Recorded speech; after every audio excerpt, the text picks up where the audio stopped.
बहु वर्ष तलर कथा गोटे लोक सकाळु सकाळु उठी घरर जाल पाई से तार टांगिया धरी बण को चली जाए काठ हाणिबा पाई।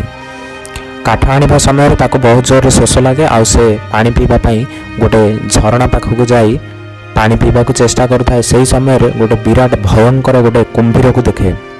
लोकटी से दिन बहुत लेट राति कम से कम 12टा बाजिला पर से घर को फेरिकी आसे। स्त्री तार अपेक्षा करिଥାଏ। ता घर छुआ फुआ कहीं न था, केवल स्त्री ताको बहुत डरिकी पचारे कौन है आज एत लेट्रे आसिल ना। लोकटी कहला गोटे काम करवा काली दी जण मिसिकी बण को जीवा आ तू निश्चय जापर। से जाइकी जितेबले देखिला ता पाखर सांगे सांगे ता स्वामी आ न थाए। से पानी को जितेबले देखिला ता पानी रे ता स्वामीर मुंडटी भासुଥାଏ। से जानी पारिला जे से कुंभीर ता स्वामी को खाई जाइछि।